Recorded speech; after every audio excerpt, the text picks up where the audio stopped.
Hi friends, Ayyanar துணையில் நாளைக்கு என்ன நடக்க போகுதுன்னு பார்க்கலாம். வாங்க வீடியோக்குள்ளே போகலாம்.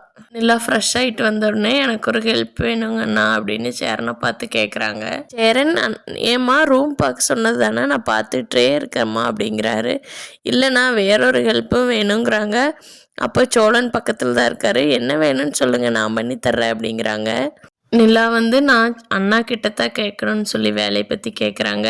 சேரன், கண்டிப்பாக நான் உனக்கு பார்த்து சொல்கிறேம்மான்னு சொல்லிட்டு சோழனை பார்த்து முறைக்கிறாரு. சரிங்கண்ணான்னு நிலா சந்தோஷப்பட்டுட்டு இருக்காங்க.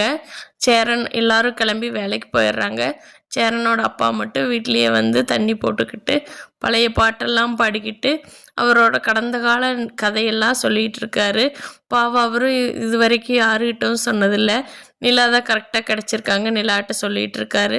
நிலா தூங்கி தூங்கி உலக போகிறாங்க. அவரோட கதையை கேட்டுட்டு, என்னம்மா தூங்காதம்மான்னு எழுப்பிவிட்டு சொல்கிறாரு.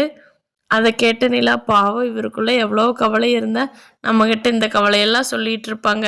நம்ம இந்த வீட்டு இனிமேல் அவரோட ஒய்ஃப் இருந்தால் எப்படி வச்சுருப்பாங்களோ அந்த மாதிரி நம்ம வீட்டை மாற்றலான்னு நினச்சிட்டு இருக்காங்க. கூடவே பல்லவனும், அண்ணி நீங்கள் இல்லைன்னா வீடு வீடாகவே இருக்காதுன்னு சொல்கிறாங்க. இல்லைடா, நான் இனிமேல் இங்கே தாண்டா இருக்க போகிறேன்னு சொல்கிறாங்க. பல்லவன் ரொம்ப அம்மா பாசத்துக்காக ஏங்கிட்டு இருக்கிறத நிலா உணர்றாங்க.